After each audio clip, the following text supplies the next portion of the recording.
Academia Nacional de la Ingeniería y el Hábitat de Venezuela. Comisión de Educación Superior. Cátedra ANIH 2026. Los grandes retos de la ingeniería y el hábitat en Venezuela. Módulo 4. Innovación y tecnologías emergentes. 20 de julio de 2026. Conferencia número 2. La creatividad como herramienta de la innovación.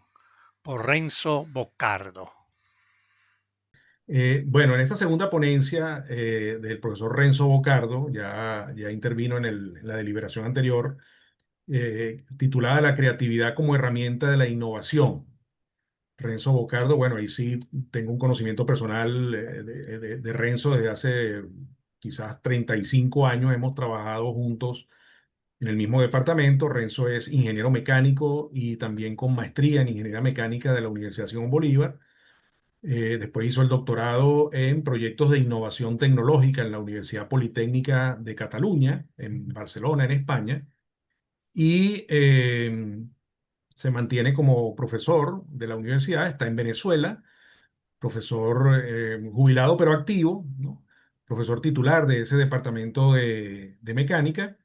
Ha sido coordinador de ingeniería mecánica, de la carrera de ingeniería mecánica. Actualmente es el presidente del el Parque Tecnológico de Sartenejas, que es como el elemento de incubadora de empresas de la Universidad Simón Bolívar, también como presidente de Artevisión, la Fundación Artevisión, que tiene que ver con el tema audiovisual, aunque es una fundación que ha estado justamente, como el mercado audiovisual está caído también en Venezuela, pues ha mermado su actividad. También ha sido durante muchos años el jefe del laboratorio de desarrollo de modelos y prototipos en la Universidad Simón Bolívar, del cual han salido una gran cantidad de proyectos con la industria, de proyectos de incluso que concluyen no solamente con el diseño, sino con el desarrollo de prototipos, y muchos de esos prototipos han tenido aplicación directa a nivel industrial. Todavía está en esa labor con varios grupos de trabajo.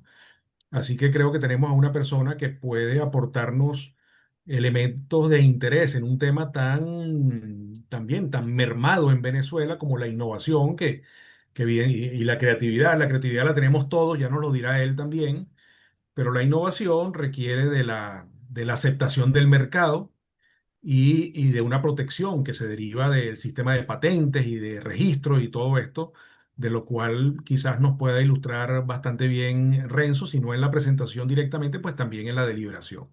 Voy a compartir la pantalla porque él me pidió que tenía me dijo que tenía algunos problemas o riesgos con la conectividad, y a pesar de que está presente, me pidió que compartiera la pantalla.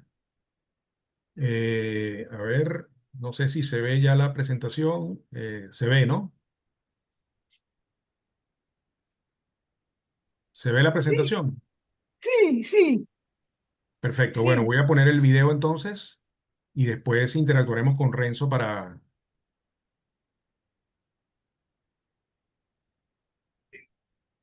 Nombre es Renzo Butardo, soy profesor de la Universidad Simón Bolívar desde hace ya más de 30 años. Voy a comenzar hablando un poco, bueno, escuchando un poco la historia esta del médico, el abogado y el ingeniero, escrita por Emilio León, 1940, 1950, algo así, en conmemoración al Día del Ingeniero. Escuchemos entonces. Un doctor y un abogado y además un ingeniero, que salieron de este mundo con pasajes para el cielo, solicitaron entrada todos tres a un mismo tiempo. Recibiónos en la puerta el encargado San Pedro, que al escuchar la visita se caló los espejuelos. Tocó el turno al abogado, que hizo un discurso muy bueno, muy florido y convincente, con argumentos de peso. Y al terminar entregó un extenso documento con 1000 y tantos por cuantos y un por tanto, que San Pedro sin más preguntas y encuestas le abrió las puertas del cielo. Y después del abogado tocóle el turno al galeno, que empezó de esta manera: yo soy el doctor Veneno. No hizo más que comenzar y le interrumpió San Pedro. Con esto basta, doctora, usted ya lo conocemos, me ha enviado mucha gente y es muy justo desde luego que su decidida ayuda reciba su justo premio. El ingeniero, que estaba haciendo el turno de tercero, observando los detalles de la bóveda del cielo, fue interrumpido en su estudio cuando le llamó San Pedro. ¿Y a usted, qué se le ofrece?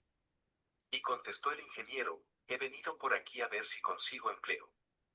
Aquí no hay trabajo, vaya a buscarlo al infierno. Le sonó tan familiar la respuesta al ingeniero que enseguida contestó. Donde quiera yo lo acepto, si he pasado en el mundo por sitios peores que esos.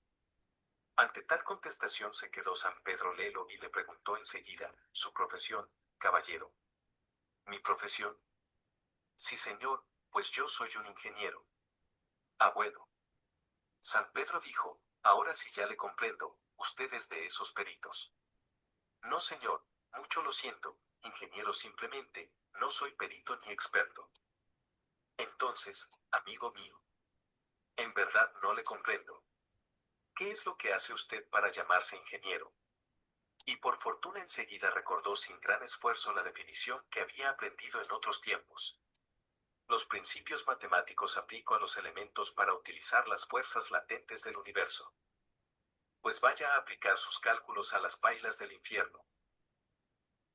Bien, señor, fue la respuesta, en verdad se lo agradezco, pues los trabajos difíciles son siempre los que prefiero. Y terminó pues el diálogo y el hombre se fue contento y el santo quedó admirado, y más que admirado Lelo. Después de este incidente no transcurrió mucho tiempo sin que algo anormal pasara en el reino de los cielos. Los que estaban en la gloria pedían pases a San Pedro para fijar residencia en terrenos del infierno. Los que venían de la tierra después de ver ambos reinos se decidían casi siempre por el antro de los fuegos, de donde ya no salían los gritos de los internos. Tales rumores llegaron hasta oídos de San Pedro, que se sorprendió al notar que se le despoblaba el cielo. Ante tal anomalía comisionó a un mensajero para investigar el caso y dar un informe completo. El informe deseado llegó como al mes y medio y este se transcribe aquí directamente del pliego. Infierno, a 20 de mayo del año 1900. A mi buen santo y señor, con el debido respeto procedo a rendir a usted mi informe sobre el infierno. Pues bien, le debo informar que llegó aquí, no hace tiempo, un hombre a quien todos llaman.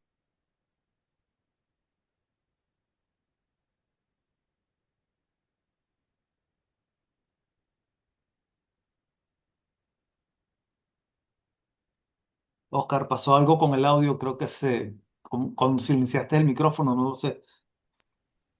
Ha hecho parajes fríos, Ok. templados, húmedos, secos, parajes de primavera y otros de constante invierno.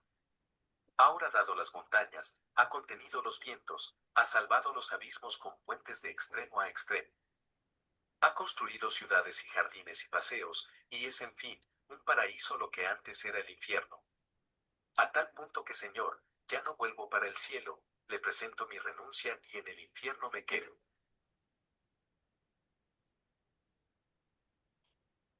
La palabra ingeniero tiene su origen en el latín ingenio. Ingenio se refiere a una cualidad innata, especialmente el poder mental y la invención. El término latino ingenio tiene dos significados: disposición natural para el genial e innovación.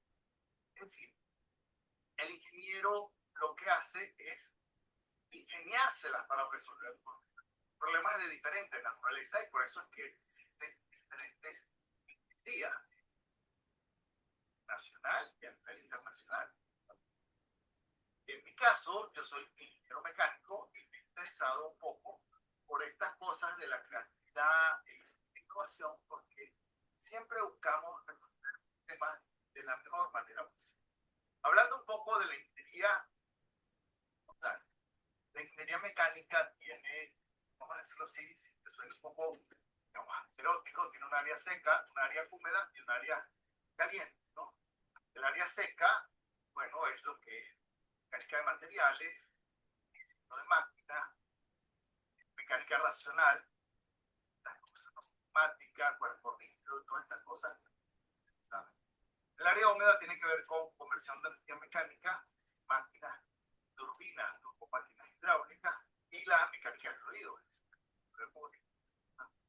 área caliente tiene que ver con la termodinámica, la transferencia de calor, sí, la transferencia de... Evidentemente, el área de mecánica de fluidos y el área de termodinámica están entrelazadas, al igual que el área seca, el área de resistencia a materiales. Yo en los planos el diseño del material. Y les traigo esta frase. El problema del diseño es, en realidad, el verdadero. Es decir, encontrar el problema que hay que resolver es realmente un problema. Después lo que hay que hacer es resolverlo. Ya resolverlo existen metodologías. Una de las materias que nosotros damos en mecánica en la Universidad Simón Bolívar tiene que ver con metodologías del diseño y partimos entonces de esa definición del problema, del estudio del arte, la búsqueda de ideas, la selección de estas ideas para la producción de soluciones y la evaluación, a ver si esta solución propuesta cumple o no, o qué tan satisfactoriamente cumple la solución propuesta con el problema planteado, es decir, con las especificaciones planteadas. Existen metodologías que buscan. Pero ¿qué ocurre en esas etapas de ese proceso de diseño donde buscamos? Entonces hay ahí una cantidad de métodos, una cantidad de psicólogos, lo llaman teoría, que nos orientan a la búsqueda de esas posibles soluciones, de esas posibilidades. Por ejemplo, está la tormenta de ideas, y hay otra cantidad de heurísticas asociadas a eso, no es el tema un poco de esto, pero en todas ellas la creatividad es fundamental. Entonces, es importante ese estudio de la creatividad, porque nosotros empleamos la creatividad para la búsqueda de estas nuevas soluciones, para la búsqueda de estas nuevas intenciones, para la búsqueda de estas nuevas innovaciones. Entonces, hay unas preguntas que surgen, son, ¿qué es eso de la creatividad? ¿Qué es eso de la innovación? ¿Con qué se relacionan? ¿Se puede aprender la creatividad? ¿Se puede ejercer la creatividad? ¿Cómo la ejerce un ingeniero? ¿Cómo la ejecuta un ingeniero? ¿Y cómo se puede ser más creativo? En busca de estas preguntas, entonces yo he planteado una serie de, digamos, de búsquedas a través de conceptos, a través de esquemas que les presento, que son aspectos relacionados con la creatividad. Y vamos a ver cada uno de estos aspectos de manera individual, de manera concisa, y después vamos a ver cuáles son las relaciones que existen entre cada uno de estos. Esto es una herramienta, algunos lo llaman mapas mentales. La idea es de Tony Buzan, el filósofo de mapas mentales. Yo esto lo llamo mapas conceptuales. Digamos, no es tan gráfico, sino más bien están los conceptos interrelacionados entre sí. Primero es el cambio, ¿no? Bueno, Miguel Martínez Migueles, profesor del área de filosofía de la ciencia, de psicología, del comportamiento humano, del departamento de ciencia del comportamiento humano de aquí de la Universidad Simón Bolívar, nos decía que hace 2000 años, al principio de nuestra era, había en Occidente un cierto volumen de conocimientos heredados de la cultura universal y sobre todo de la civilización greco-romana. La historia de la ciencia señala que estos conocimientos se duplicaron más o menos hacia el año 1000 y que se volvieron a duplicar hacia 1750. Que igualmente lo hicieron en los años 1900, 1950 y 1964 aproximadamente. Y allí en adelante los plazos de duplicación se han ido acortando aún más. Hoy ese crecimiento sigue una curva exponencial. ¿Qué quiere decir eso? Bueno, aquí tenemos la curva, pues esto lo tomé de un libro de Asimov, Isaac Asimov, la cronología de los descubrimientos y grafiqué, digamos, el número de descubrimientos por año y evidentemente ya cerca de los 2000, pues la curva crece exponencial. Y eso es lo que nos está tocando vivir. Es decir, que lo que es cierto hoy, mañana puede ser. Ballarino, profesora Ballarino nos hablaba de que hay 3% de las personas que son iniciadoras de avanzada, es decir, proponen cambio. Hay un 11% que dice, de esas personas dice, bueno, a mí me interesa, yo voy con esto. Me parece interesante este planteamiento, yo voy con esto. hay un 70% que son más cautos. Ver qué ocurre en función de lo que ocurra, entonces yo me adopto o no adopto el cambio, y siempre hay un porcentaje, como dice Valarino, 16%, que se opone al cambio. Es decir, como dice el Quijote, ¿no? Nos labra Sancho, señal de que avanzamos. Es decir, siempre que uno propone una idea, siempre que tiene que estar preparado porque hay alguien que se va a oponer a esa idea. ¿Por qué? Bueno, no lo sé. Siempre es la naturaleza humana, siempre va a haber oposición a la idea. Y bueno, hay que vivir en eso, ¿no? Hay gente que ha estudiado esto más, ¿no? Entonces, el cambio, describe un cambio de paradigma como una revolución. Su libro en los años 60, la estructura de las revoluciones científicas, y estudia cómo son estos cambios, cómo se dan estos cambios.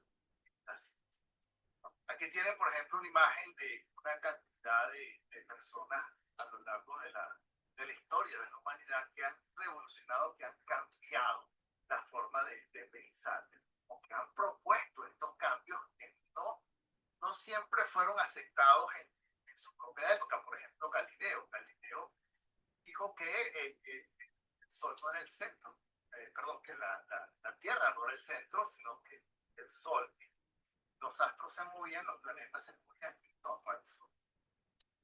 Y eso le condujo a que lo execraran, pues, preso, casa por cárcel, y después reconocieron realmente que tienen a Marie Curie, tienen a Edison, tienen a Tesla, tienen a Mendel, tienen a Charles Darwin y tienen a Albert Einstein. Cada uno de ellos en su campo propuso nuevas ideas revolucionarias que cambiaron el estatus, que cambiaron la forma de pensar, que cambiaron digamos, ese universo que estaba, esa ciencia que estaban ellos produciendo en ese.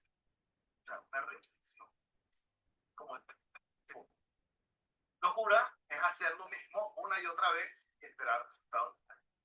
Es decir, tenemos que estar abiertos al cambio, tenemos que estar pendientes del cambio y tenemos que no ser ese 16% de oposición al cambio, sino más bien entrar dentro de ese porcentaje de iniciadoras del cambio y de seguidores al cambio.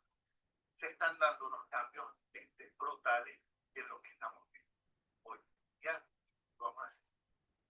Es decir, aquel que no se adapte y cambie, aquel que no se adapte y cambie a la velocidad que cambie el cambio lo va a cambiar. Esta frase se la tomé del profesor Aquiles Martínez, profesor también de mecánica de materiales en nuestras universidades, gracias a nosotros. Me pareció sumamente interesante. De forma tal de que el que no se monte en esta ola del cambio, el cambio lo va a cambiar. Las cosas están sucediendo a una velocidad asombrosas que si uno no se adapte, cambia. O el cambio cambia, el cambio entonces seguimos con nuestro esquema y vamos a ver el siguiente concepto. Tiene que ver con la invención. La invención es en la técnica. Si los cambios en la técnica se producen por inventos. El estereotipo que siempre tenemos es el profesor loco que está metido en su laboratorio inventando matemáticas o ecuaciones físicas.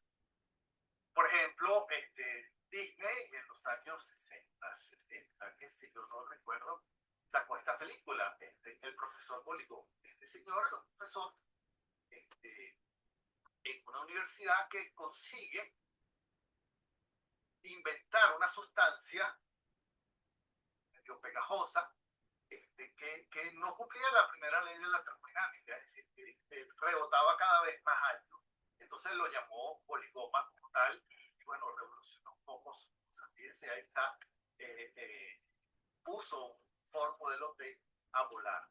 Más recientemente, esta película lo volvió otra vez a hacer con Flubber, Robin Williams, que protagonizó esta película del profesor Poligoma, digamos como ese solitario inventor que está.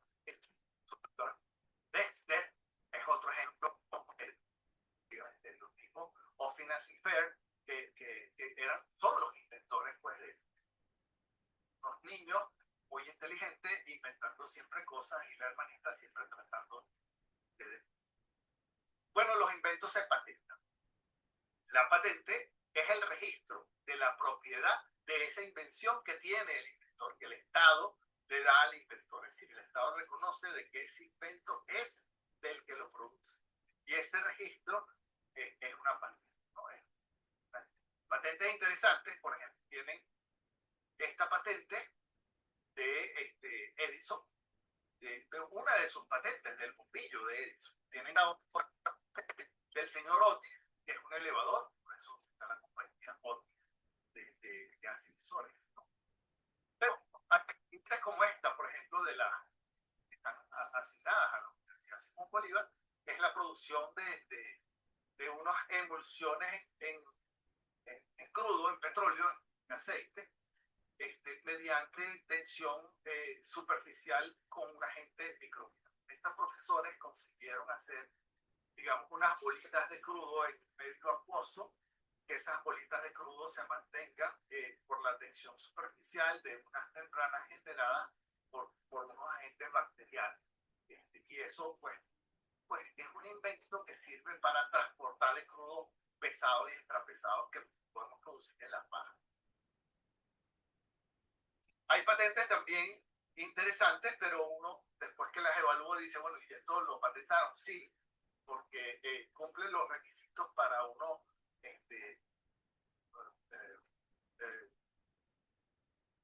proponer una patente y que la patente incluso se la... En este caso, tiene la patente 5.971.829, que es un cono de helado motorizado. Es decir, ponen el cono de helado y entonces apretan un botón y el cono mueve mientras mueve el cono, o la patente 5.934.226, que es un pañal para pájaros.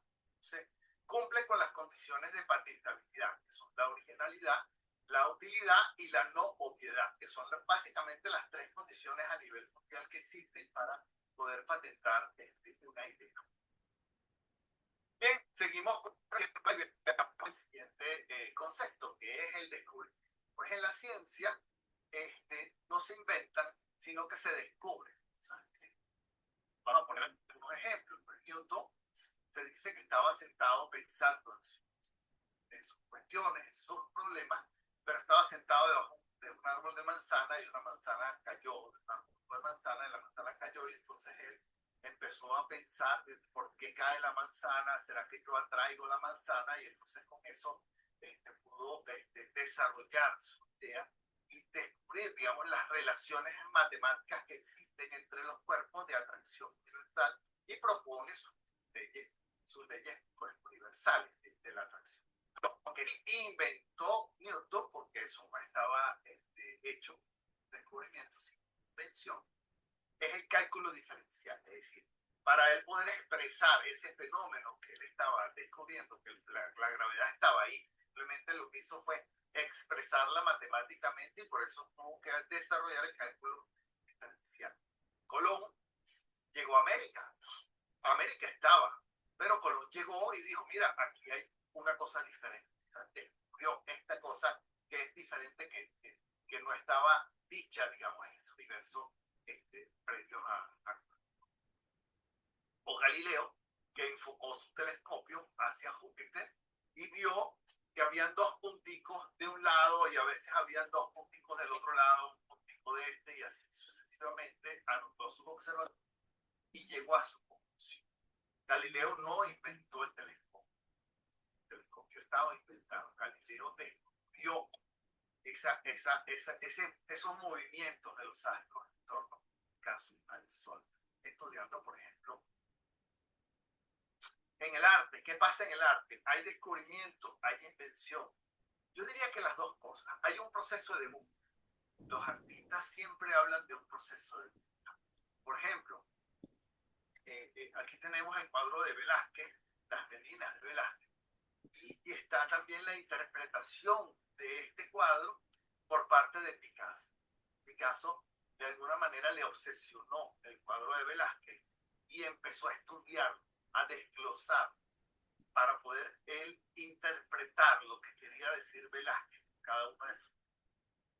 Fíjense, esta es digamos, la producción de esta solución, pero previa a la producción de esta solución está este proceso de búsqueda, está esta descomposición y composición de cada una de las figuras que aparecen en el cuadro de Velázquez para él, repito, expresar que Velázquez quería decir, o la interpretación que tenía Picasso de lo que Velázquez quería.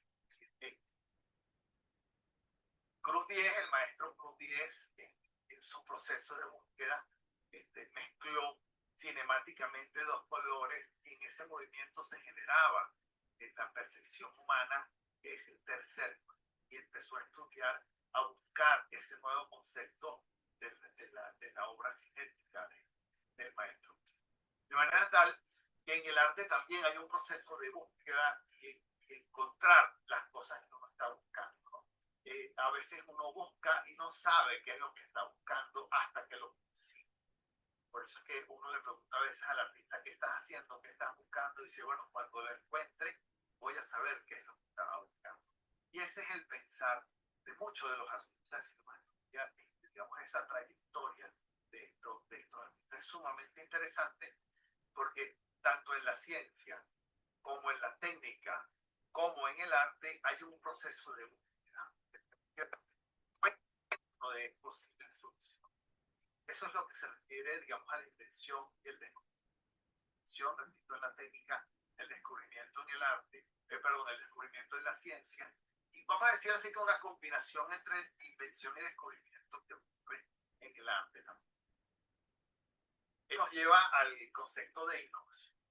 Bien, la innovación digamos, es esa creación, pero no es solamente la creación original y útil, porque para que sea innovativa una idea tiene que ser original y tiene que ser útil, pero además tiene que ser aceptada por un mercado, es decir, tiene que haber un tercero, una sociedad que acepte esta nueva idea, esta nueva forma de hacer las cosas y digamos, la compre, es decir, hay un beneficio económico, un beneficio social asociado al proceso de innovación y no solamente que la idea se quede como algo original y como algo útil, sino un proceso, una aceptación del mercado. Por ejemplo, IKEA, que lo tenemos aquí en la figura, por ejemplo, una sátira de una caricatura que decía, bueno, tiene la entrevista de trabajo, bueno, arme la silla y le entrevistamos. Entonces, bueno, esa es la forma de, digamos, de entrevista de IKEA, supuestamente, ¿no? E innovaciones hay en la introducción de un nuevo bien en el mercado, en la introducción de un nuevo método de producción, la apertura de un nuevo mercado, la conquista de nuevas fuentes de suministro de material prima o de productos semi-elaborados y la implantación de una nueva estructura de un mercado. Es decir, hay innovación en diversas, no solamente en el área de proceso, solamente en el área digamos, del producto tal, sino si hacemos mejor las cosas, las hacemos más económicas, hay un beneficio económico sobre esa nueva forma de producción y por lo tanto tenemos. Es decir, que la innovación es una patente con un éxito. Ford no inventó el automóvil estaba ya inventado. Ford lo que hizo fue generar una línea de ensamblaje, inventar una línea de ensamblaje para que el costo de la producción del automóvil fuera mucho menos. Por lo tanto, en ese sentido, innovó. Esa línea de ensamblaje que propone Ford es ampliamente utilizada no solamente en el área automovilístico, sino prácticamente en toda la producción de todas las cosas. Incluso en la fabricación de sándwiches, por ejemplo. Otro ejemplo de innovación, tienen ahí la patente del señor de Mestral, que patentó lo que conocemos ahora como el cierre mágico, el velcro, ¿no? Cuenta la historia que el señor salía a pasear con su perro y las semillitas se le pegaban al pelaje del perro y empezó a estudiar por qué las semillitas se le pegaban al pelaje del perro y dio con un material sintético que podía reproducir ese aspecto. Y esa es su patente de los años 50 del velcro. Celular también, Motorola tiene que ver con esto. Ahora que Twitter también tiene varias patentes en el mercado, por ejemplo, y ahí tienen la patente de Twitter, ¿no?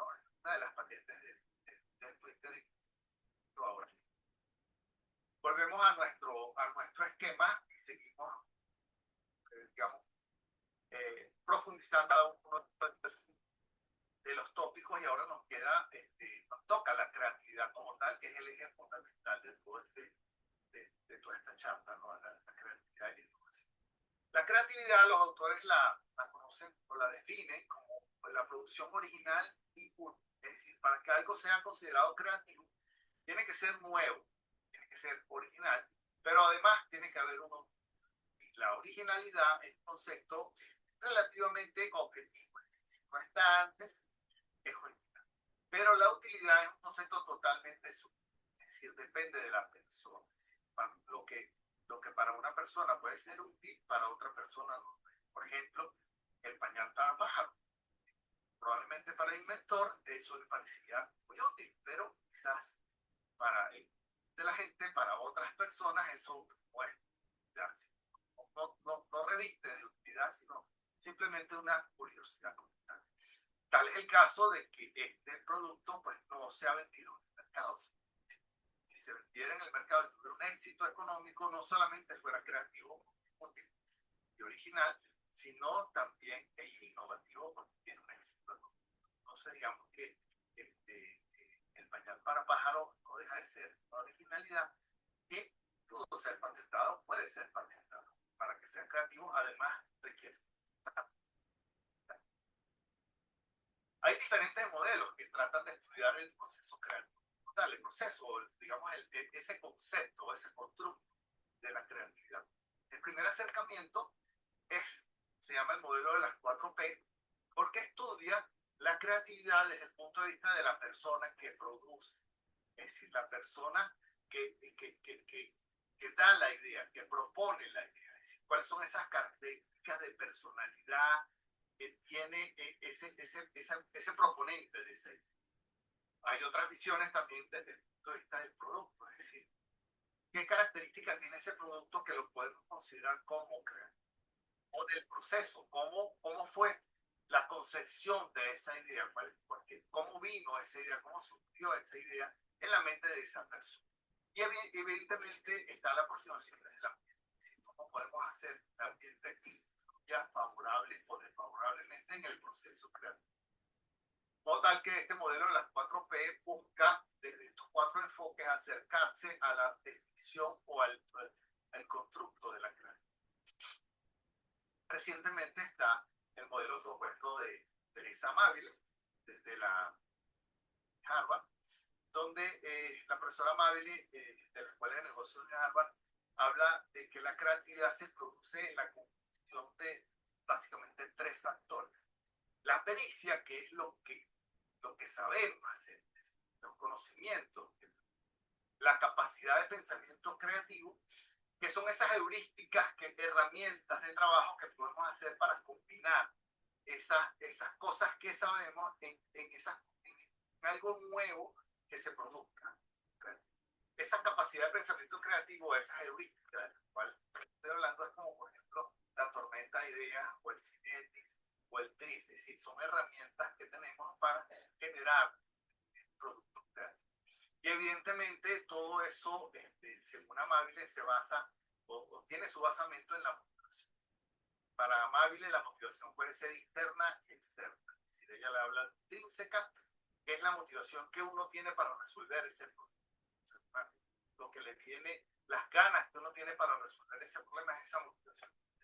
Y la motivación externa son esos aspectos ambientales, digamos, ese premio que puedes ganarte, ese ascenso que te puedes ganar, digamos, en la producción de estas nuevas ideas.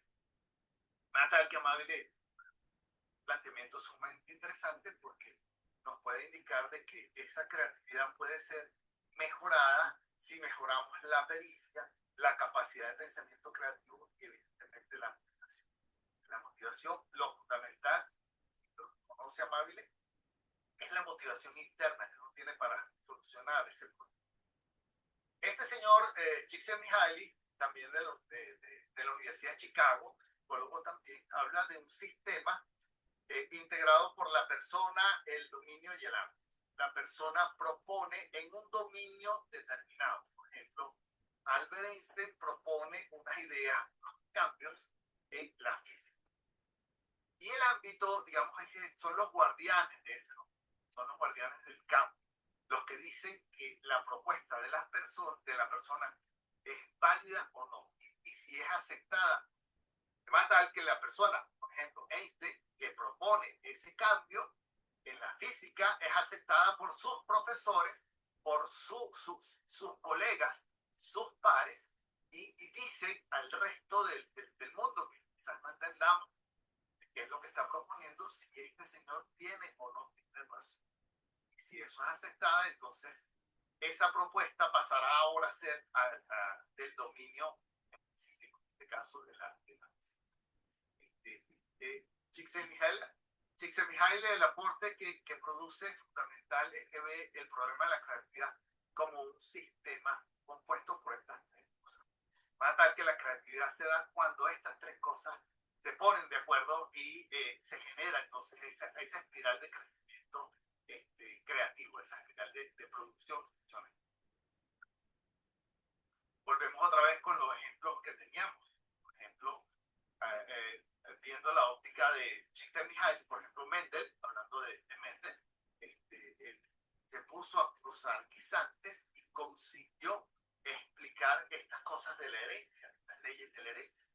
Las escribe, y entonces fíjense, hay una persona que propone Mendel en un campo determinado, un dominio determinado, que es la genética, pero no hay nadie que le evalúe, sino años después, la gente que estaba estudiando se consigue con los escritos de Mendel y dice, este señor dijo esto, tiene razón y esto es válido. Entonces incluso Mendel es creativo según el modelo Csikszentmihalyi incluso después de su muerte, porque fue después de su muerte que el ámbito correspondiente le dio la razón. Y su conocimiento forma parte ahora de la genética.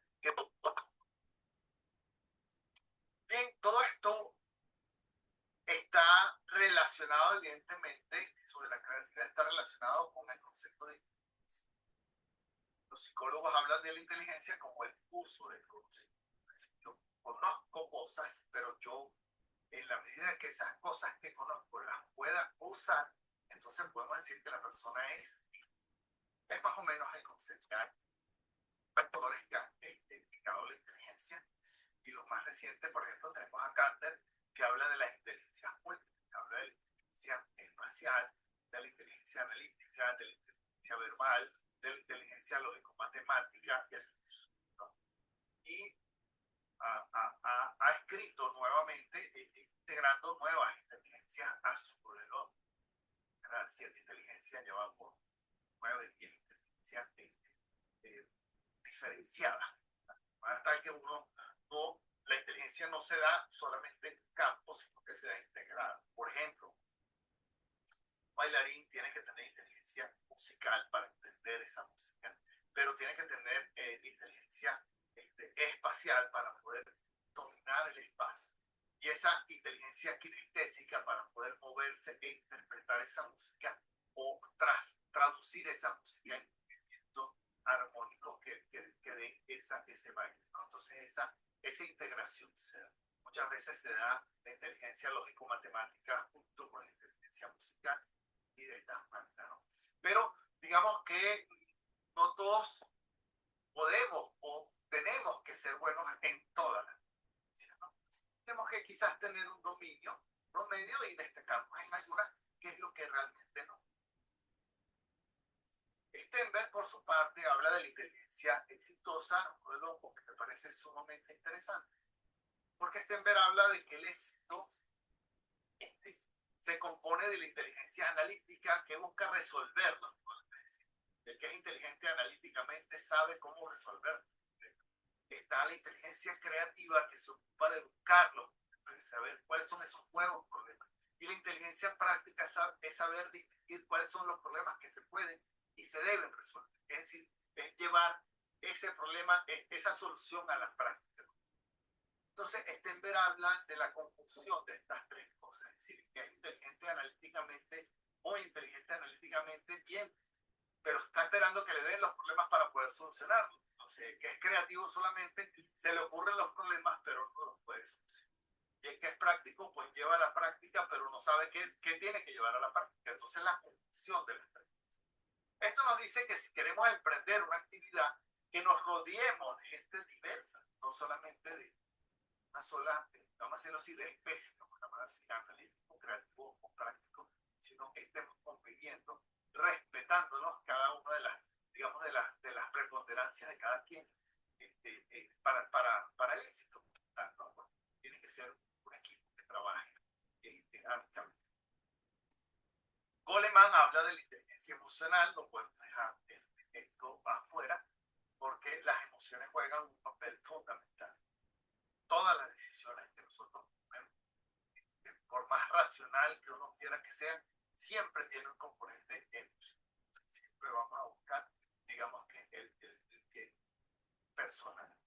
Y entender cómo funcionan las emociones, tanto propias como de los terceros, como de los compañeros, de la sociedad en general, nos ayuda a esta propuesta, a vender esas propuestas. La inteligencia emocional es sumamente. Aquí en Venezuela tuvimos un gran investigador en el área de la inteligencia, que fue el doctor Luis Alberto Machado, varios libros que tienen que ver, por ejemplo, ahí tienes uno que es La Revolución de la Inteligencia, que hablaba sobre esto.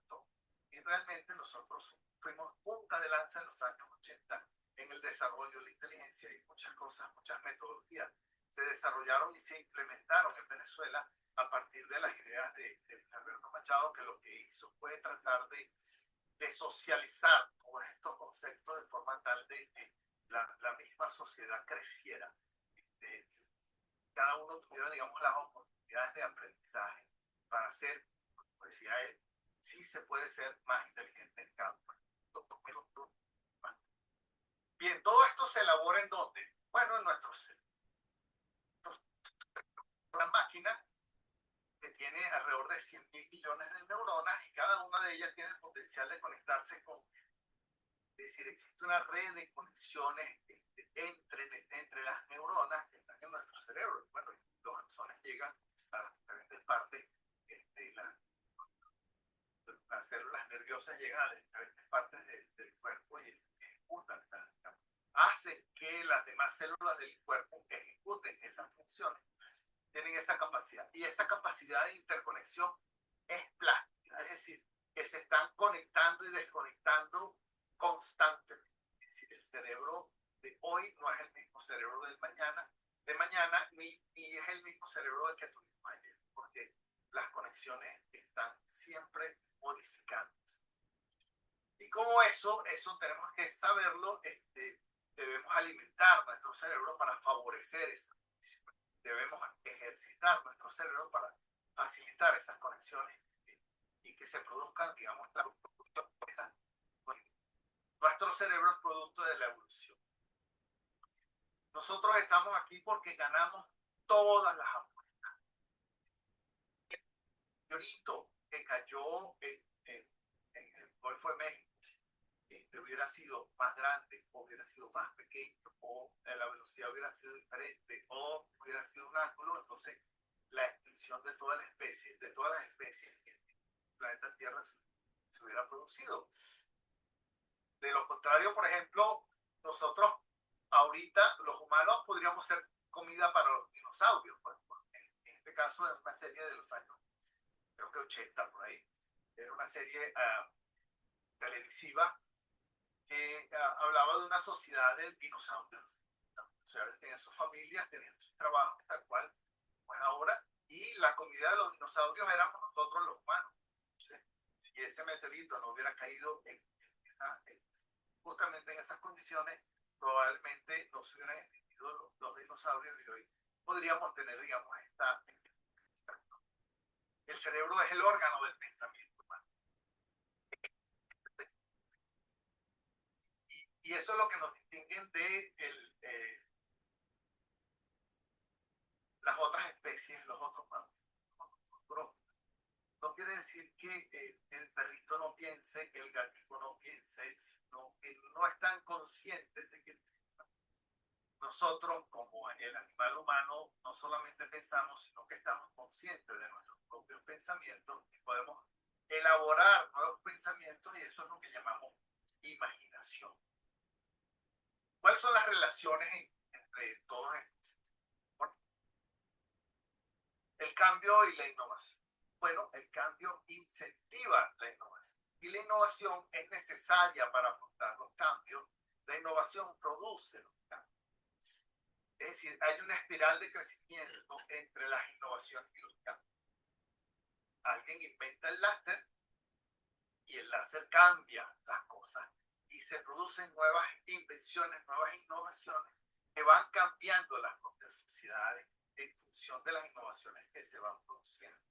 Y así sucesivamente, es decir, una espiral de crecimiento como tal que produce, digamos, esa curva netamente exponencial que estamos inmersos, que estamos viviendo constantemente.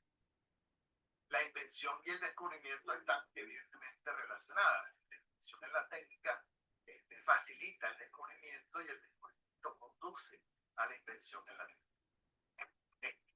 Galileo, habíamos hablado de que Galileo enfocó su telescopio hacia Júpiter, pero quizás el telescopio que tenía Galileo no era suficiente y entonces Galileo tuvo que perfeccionar el telescopio para poder hacer su descubrimiento. Es decir, que hay una relación entre los instrumentos que se utilizan para hacer descubrimientos y los descubrimientos inducen a su vez mejoras sobre esos instrumentos que se utilizan para eso. La ciencia y en la técnica siempre va a haber relación. La invención es un invento con éxito económico. Perdón, la innovación es un invento con éxito económico. Esa es la relación que existe entre la innovación y la invención. La invención, como les dije antes, se patenta, es decir, hay un registro de propiedad de que esa invención es propiedad del inventor. Ese registro está y es reconocido por el Estado, por lo tanto se puede vender, se puede alquilar, se puede negociar esa invención, por tanto que es un título de propiedad. Pero esa invención para producir innovación tiene que ser aceptada por el mercado. Entonces, cuando una invención tiene un éxito en el mercado, tiene una aceptación por esos terceros, por esa sociedad que le dice que sí a ese invento, entonces se produce una innovación, como antes. La innovación tiene, básicamente, yo las pongo como herramientas del proceso de innovación, en la prospectiva y la vigilancia tecnológica, que son herramientas orientadas a la búsqueda de oportunidades para la innovación. La prospectiva se encarga de decir, bueno, ¿cuál es el siguiente paso?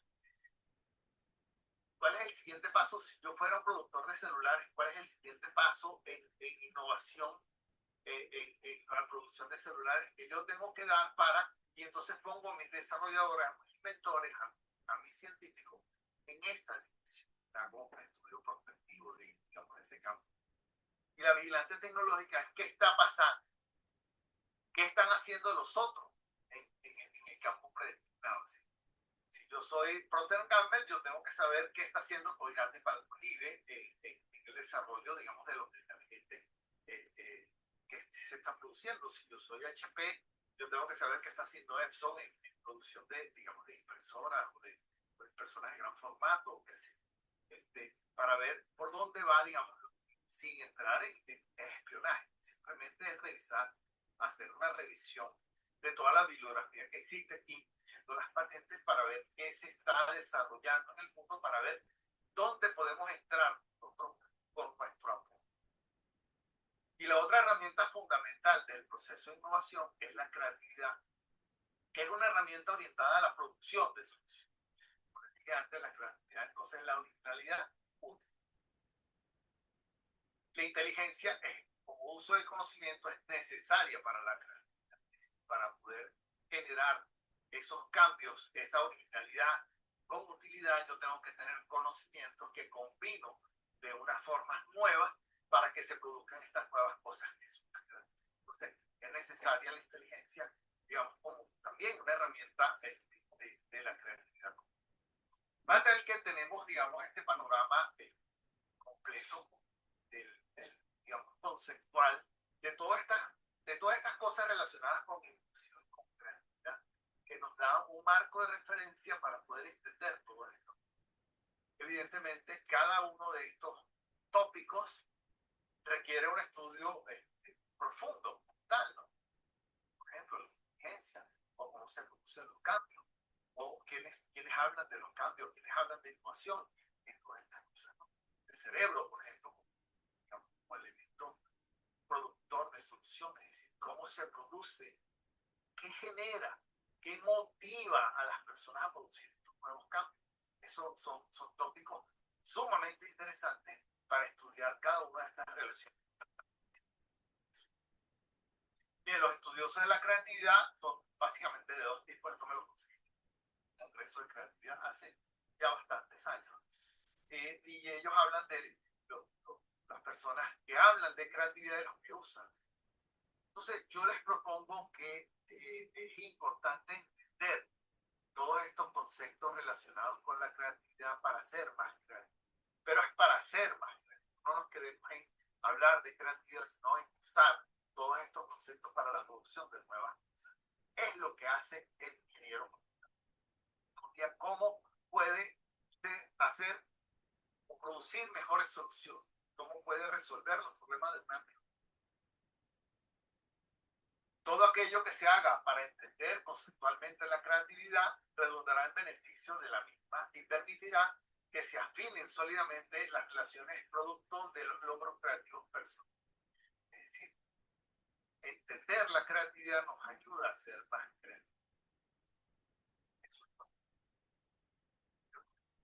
Y bueno, para cerrar tenemos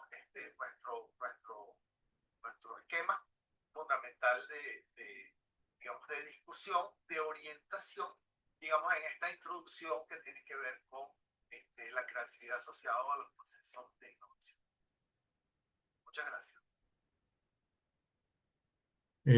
Gracias, Renzo. Gracias por preparar esa presentación tan dinámica, ¿no? También. Y por el contenido, que es bien ilustrativo, sobre el deber ser, ¿no? De lo que es la creatividad, la innovación y todos esos conceptos que tienes ahí agrupados y relacionados, interrelacionados, ¿no? Ahora, aplicado al caso venezolano, ¿no? Aplicado al caso venezolano, que quizás es lo que nos convoca en esta cátedra, ¿no? Tratar de ver cuáles serían los retos, ¿no? De la ingeniería en el caso de Venezuela. Hace falta todo esto, hace falta innovación, hace falta cambio, hace falta creatividad, hace falta invención, hace falta descubrimiento, hace falta inteligencia, ¿no? Hace falta tener visión prospectiva. ¿Cómo concibes tú las prioridades que se deben atender para favorecer? Obviamente el terreno educativo sería esencial, pero no todas las carreras, no digo yo solo de ingeniería, sino el resto de las carreras y a nivel de la educación media o de la educación básica, quizás estos tópicos, estas áreas se tratan de una manera, en algunos casos, superficial, en el mejor de los casos, ¿no? Y resulta que son herramientas que son útiles para cualquier persona, no solamente para la ingeniería. Entonces, ¿cómo concibes tú el establecimiento de un plan, de unas prioridades para tratar de desarrollar el potencial creativo, tomando en cuenta que ya alguien que tú citaste ahí, como Luis Alberto Machado, pues se dio la tarea de trabajar esto incluso desde la perspectiva de la administración pública, ¿no? Porque hay un ministerio que al principio creó mucha hilaridad, ¿no? Cuando se creó el Ministerio para el Desarrollo de la Inteligencia, nadie entendió muy bien qué era eso, igual que el Ministerio para la Juventud, etcétera.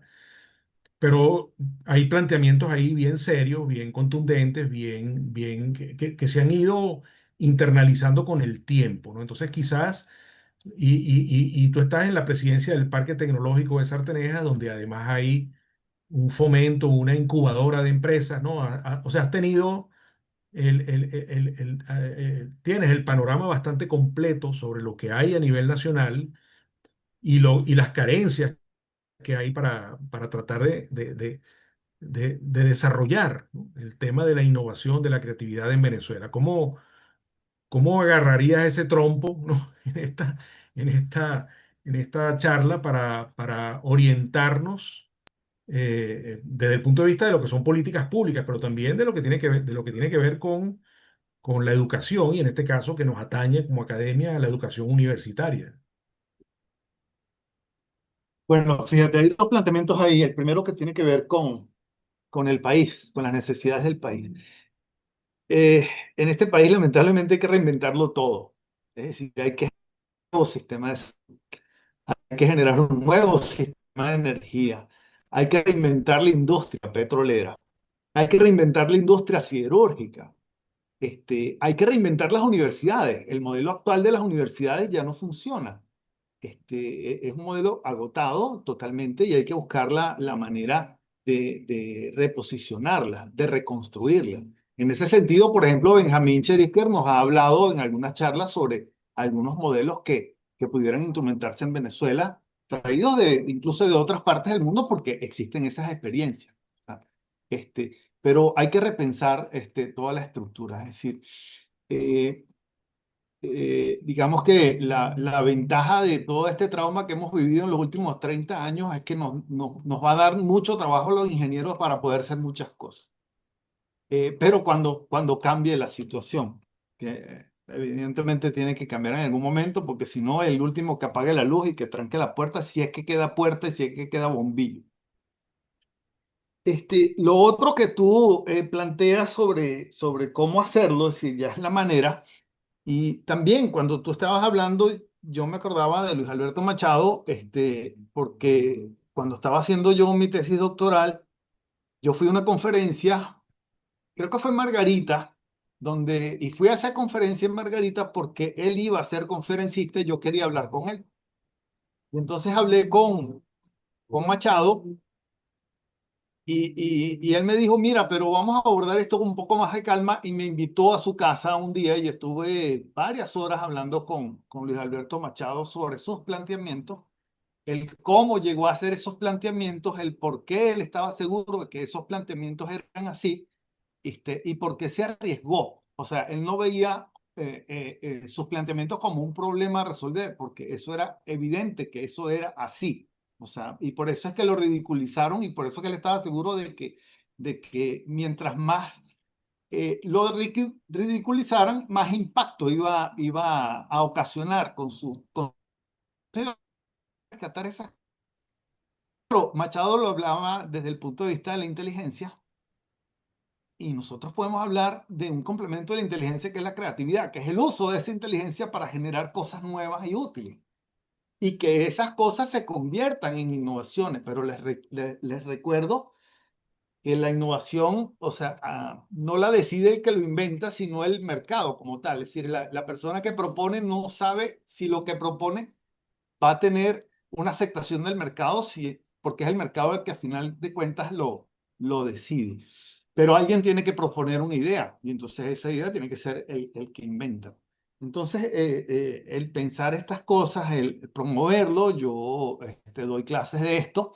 Tengo una materia que se llama Teoría de la Invención y una materia que se llama Metodología del Diseño, que tiene ya muchos años en la universidad, casi que desde que se inventó la universidad estaba Milani machacando sobre diseño 4 o metodología del diseño que se llaman ahora. Pero yo creo que eso es importante, pues hacerlo y bueno, y esa es la contribución, un grano de arena. ¿Qué sucede también en el que simplemente he visto cosas, muchos emprendimientos, muchas ideas muy buenas, gente que quiere echarle un montón, pero también el sistema también te machaca, pues, por ejemplo, ahorita, aunque no lo dije explícitamente, te pedí que pasaras el video porque, bueno, pasé un mal rato en la universidad y la verdad es que no estaba de ánimos para hablar de esta posición así, ni modo, hay que levantarse y seguir.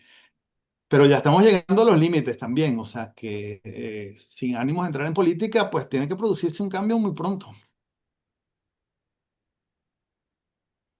Ok, bueno, por aquí nos comenta Yajaira Freites en qué parte de la formación del ingeniero se exige la creatividad. Una pregunta que da para varias respuestas, ¿no? Pero adelante. A ver, como les dije al principio, y por eso quise la fábula esta del ingeniero y la importancia del ingeniero como tal, que busca resolver problemas no importa dónde esté.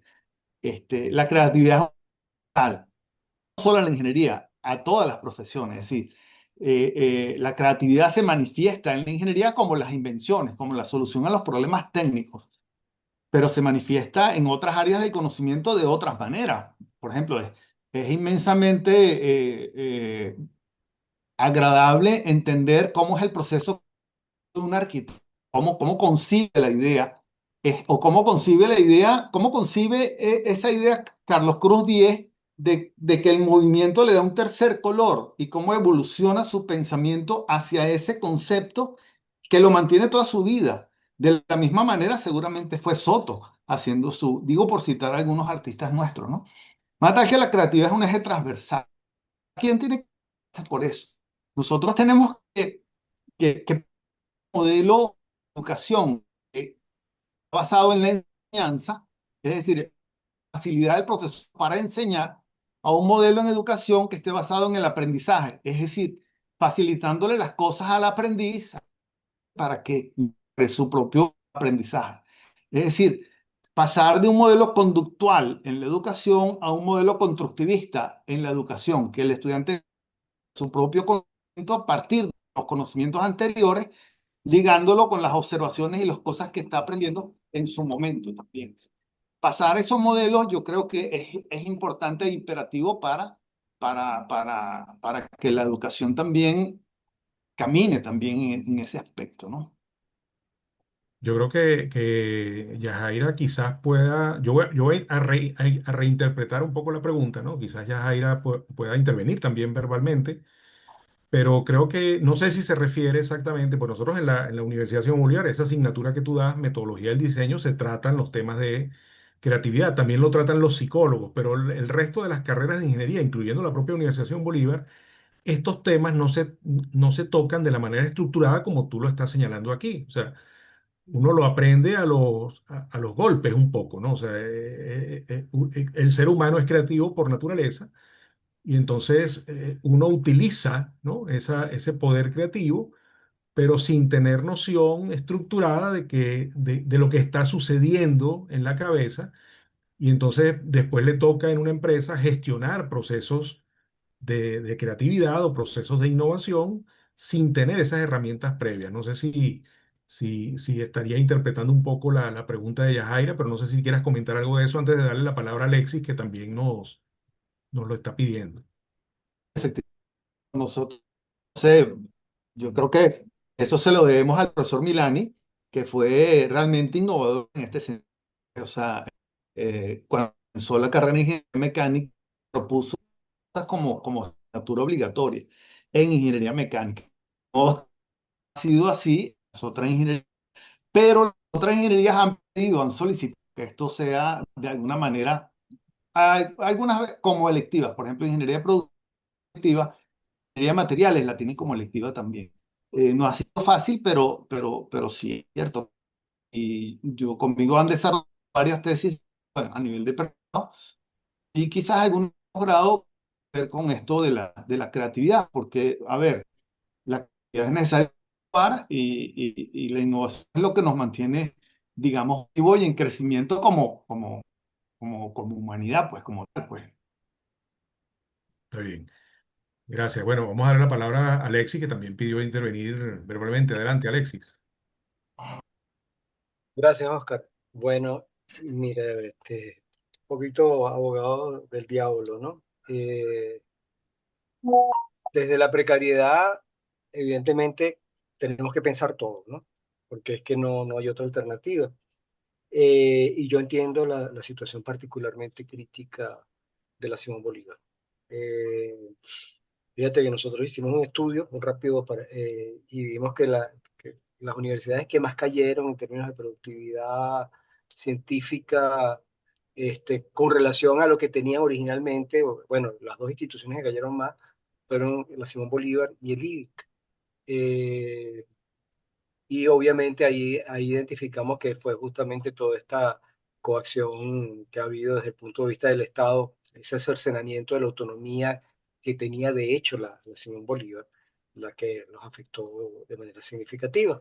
Incluso uno ve que, o sea, la caída fue menos pronunciada en la central, la ULA. Incluso, claro, la central ha tenido una serie de oportunidades en los últimos tiempos que permite abrir algunos intersticios de trabajo. Pero desde la perspectiva esta muy criolla de eso es lo que hay, ¿no?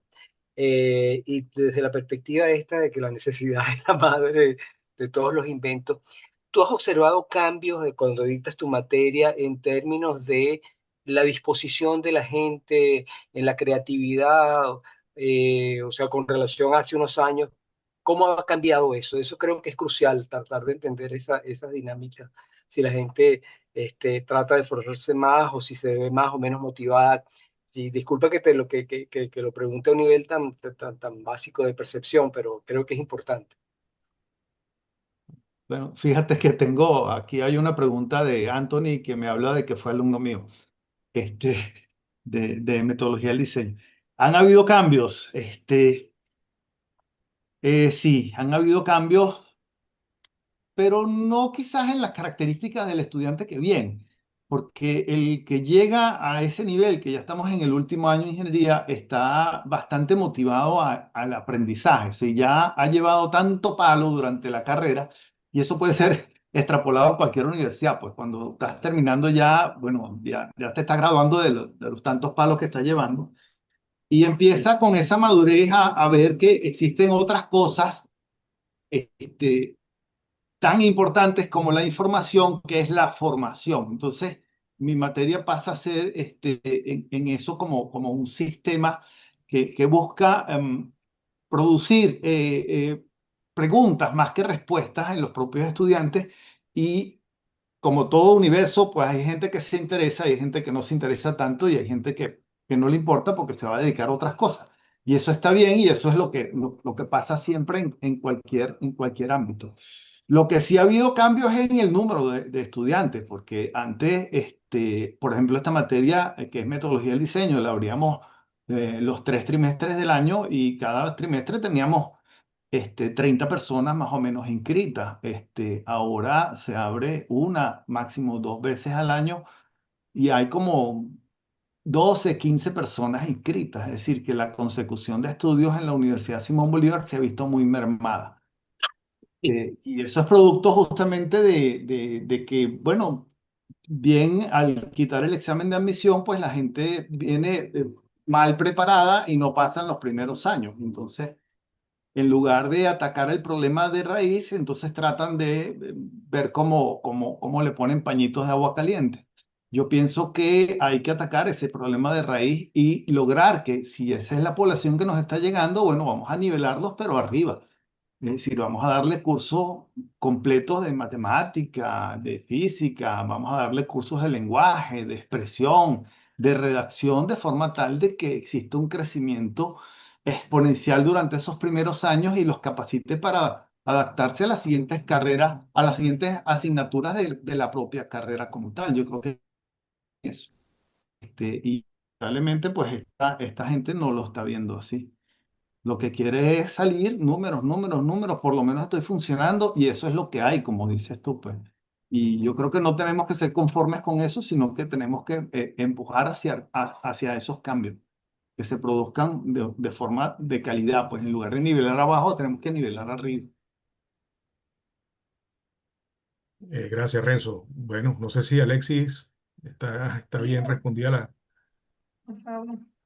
Sí, bueno, claro, es evidente, ¿no? Ese cambio, ¿no? Pero era un poco eso, ¿no? Ver si la gente a punta de, como dices tú, de leña, pero además de leña, no de la académica, sino de la realidad, ha habido sí, han cambiado, hay un cambio de percepción, ¿no?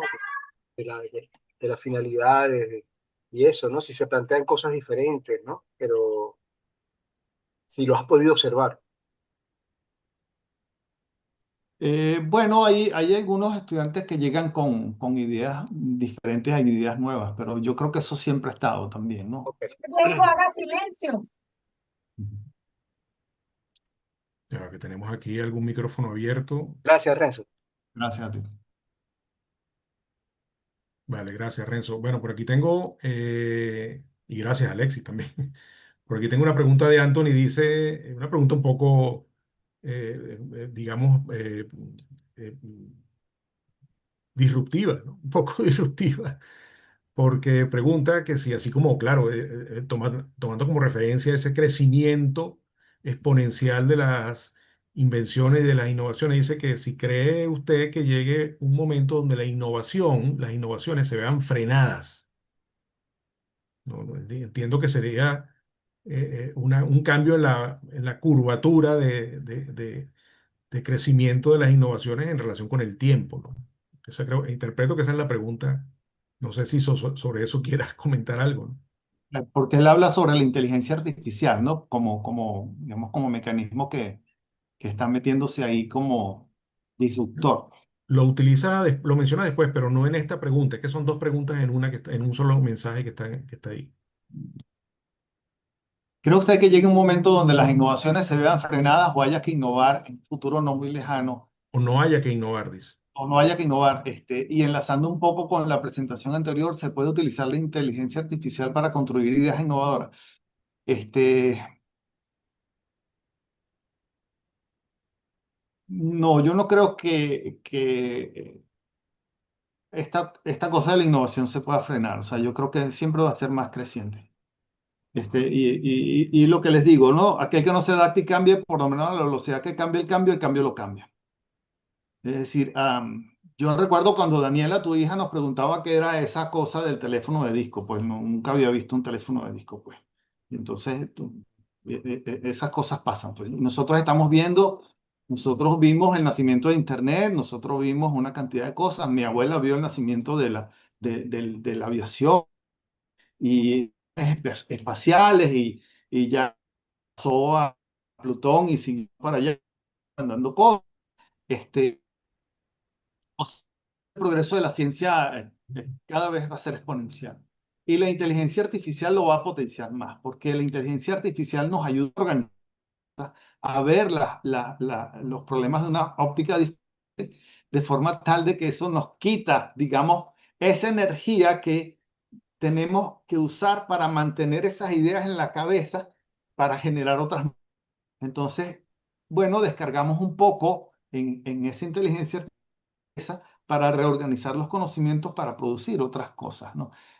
Yo creo que van a haber progresos en la genética, van a haber progresos en la salud, va a haber muchos progresos en las medicinas, en las curas de enfermedades como el cáncer, producto de desarrollos de la inteligencia artificial. Lo que quiero decir con esto es en el buen uso de la inteligencia artificial y lo que planteaba Alexis anterior es que, si, bueno, otra vez, o sea, estas mentes, si no están preparadas para la inteligencia, para usar eso como una herramienta, hace un tiempo lo definía una persona de computación, decía que era inteligencia aumentada. No es artificial, sino aumentada. Es decir, te ayuda a aumentar tu propia inteligencia como tal. De manera tal que yo creo que esto va a ser una herramienta que va a dar un cambio disruptivo en el conocimiento humano, de una forma u otra. Es decir, hay un libro que me leí hace bastante tiempo que se llama Elogio al imbécil. Es escrito por un periodista, no recuerdo, italiano, y hablaba de que la tesis fundamental era que la gente tiende a la imbecilidad. Es decir, hay un genio que inventó el fuego, pero los imbéciles se sentaron a calentarse del fuego. Cuando iban a la guerra, pues los más fuertes, los más inteligentes iban a la guerra y los imbéciles se quedaban a reproducirse y los otros se morían en la guerra. De manera tal que la tesis de este señor era progresión, la imbecilidad siempre va en aumento. Y en ese libro él se carteaba con un filósofo, yo no me acuerdo cuál era el nombre del filósofo del siglo XX, y al final llegaron a la conclusión de que no, pues, la gente no tiende a ser más imbécil, que utiliza eso como herramienta. Es decir, ya yo no hablo de sumas, multiplicaciones porque tengo en el celular una calculadora, pero yo sé que es una suma y yo sé que es lo que es una multiplicación. Ahora, cuando el uso de la computadora, cuando el uso de la inteligencia artificial se convierte en un fin en sí mismo, entonces hay un mal uso de eso, no como una herramienta. Es lo que tenemos que hacer en nuestros estudiantes para que usen esas herramientas, pero lo usen como herramientas, no como un fin en sí mismo, ¿no? No sé Sí. si eso responde más o menos a Anthony en las dos inquietudes que propone, ¿no? Bueno, ya nos lo dirá por el chat, pero sí, yo creo que, claro, y enlazando esto que tú estás diciendo con lo que también planteó Alexis en su exposición, en su presentación, el tema de la ética, ¿no? Porque el conocimiento se sigue desarrollando y evidentemente se puede utilizar para cosas buenas y para cosas muy malas, ¿no? La energía atómica, la genética, la inteligencia artificial, etcétera, ¿no? Entonces el asunto se tiene que definir desde un punto de vista ético, ¿no? Entonces la formación en ética y la formación con ética es imprescindible para que estas cosas puedan llegar a un buen puerto, ¿no? Por aquí nos dice Yajaira Freite, entiendo que se refiere a la situación, en este caso, de la universidad, ¿no? De la universidad en general y de la Universidad Simón Bolívar. Dice, no hay que esperar que haya un cambio de autoridades. Se puede ir discutiendo, pensando en nuevas ideas y así insertarlas, crear, cambiar el ambiente cultural e intelectual. Por eso estas conferencias son interesantes. Bueno, eso es correcto, de hecho lo estamos haciendo, pero llega un momento donde también hay que cambiar cierta autoridad. Dice Carlos Pinto, muy interesante y educativo. Ya estamos luchando contra los molinos, ¿no? Dice Carlos Pinto, muy interesante y educativa la charla, pero la escuché muy bajita y poco la asimilé. Porfa, me la envían y ahí da su dirección. Ahí Dice puse Carlos, el link del drive donde está el video. perfecto. La participación, dice Madeleine D'Alessio, la participación en esta conferencia considero que ya es parte de la creatividad al generar ideas novedosas y el ingenio nos dará la eficiencia, compartir a nivel nacional e internacional. Bueno, gracias por la recomendación. No veo más comentarios en el chat.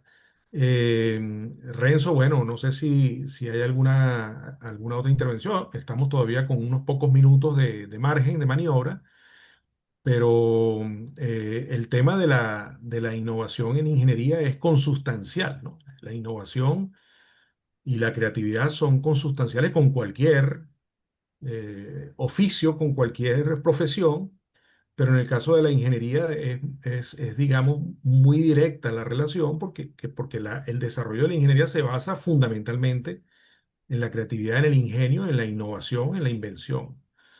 Entonces, bueno, no sé si nos quieras dejar alguna última reflexión o recomendaciones que tú puedas hacer en relación también con la situación del país, con lo que debería ser la academia, incluso, si de repente tienes por ahí alguna recomendación, y la educación, porque el tema, repito, y creo que así lo planteaba incluso Luis Alberto Machado, iba hacia la educación básica, hacia la educación preescolar, incluso hacia a la educación del hogar, ¿no? A la educación de las madres.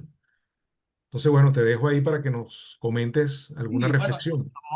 a mí siempre mi inquietud, me tuve una inquietud muy particular sobre los planteamientos de Luis Alberto Machado. Y de hecho, bueno, cuando nació mi primer hijo, antes de nacer mi primer hijo, Giovanni, dije, bueno, ¿dónde vamos a hacer un curso prenatal? Yo tengo que hacer con el curso prenatal con Beatriz Manrique, que es la que sabe más de eso, y es la que propuso todas estas cosas con Luis Alberto Machado, y fuimos y conocimos a Beatriz Manrique, y yo soy un pullero con ella. Igualito tuvimos interacción con Margarita de Sánchez, que también estuvo en el proyecto de Luis Alberto Machado en los grados un poquito pues, mayores. Y así sucesivamente. O sea, yo creo que esos planteamientos son sumamente interesantes.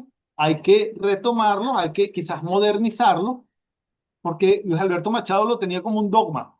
Es decir, tienen que hacer esto porque yo digo que tienen que hacer esto. Y la creatividad no puede ser dogmática, o sea, tú no puedes tienes que recomendar las cosas y que la persona decida. Y ya, pues, pero entonces ahí lo que pasa es que yo entendía que Luis Alberto Machado lo tenía que vender así, porque si no lo hacía así, entonces no convencía a nadie. Entonces era como paradójico el asunto, ¿no? Y hay una cantidad de paradojas en esa conversación que tuve con Luis Alberto Machado, ese par, creo que fueron 3 o 4 horas en su apartamento, hablando de estas cosas que todavía recuerdo, pues, como que los comunistas le querían dar un premio porque sus planteamientos eran muy comunistas. Y él decía, pero yo no soy comunista, yo soy social cristiano, yo no puedo comulgar con esas ideas. Sí, pero es que sus planteamientos son comunistas. Y tenía una paradoja entre esas cosas, pues también, ¿no? Y la Iglesia Católica no le paró mucho tampoco, y era un fiel creyente también de la Iglesia Católica. Entonces, tenía esas contradicciones también. Pero yo creo que, bueno, hay que retomar esas ideas. Esas ideas tuvieron muy buena aceptación a nivel mundial en otros países y no tanto aquí, aunque sí se metieron como por debajo en algunos colegios privados en Venezuela, ¿no? Y se siguen hablando de algunas cosas de esas. Y darle un poco eso, ¿no? Simplemente es hacer o provocar que las personas o nuestros estudiantes sean personas críticas, que se pregunten cosas. Es decir, es más importante una buena pregunta que una buena respuesta, ¿no? Una buena pregunta, pues, genera más conocimiento y más entendimiento que la respuesta como tal, pues. O como hacen algunos, que disfrutan del proceso. Manuel Gracias, ¿te acuerdas? Él decía, una vez que tengo la solución, se convierte en un florero. Me gusta más irme a otro problema y desarrollarlo. La solución ya la producirá otra persona, la generará, la industrializará la otra persona. A mí me gusta el camino, como decía Manuel, ¿no? En parte. Bueno, Está muchas bien. gracias a todos. No, gracias. Por aquí Angélica Norma dice, muy buenos conceptos que nos amplían horizontes de logros de creatividad e innovación en nuestras profesiones. Muchas gracias a los expositores y por la invitación de parte de la cátedra de la academia. Al final, dice Alexis que en el caso de Machado, al final se demostró que convergen, ¿no? Entiendo que tiene que ver con las ideas, digamos, en los dos sistemas políticos, ¿no? Es lo que entiendo.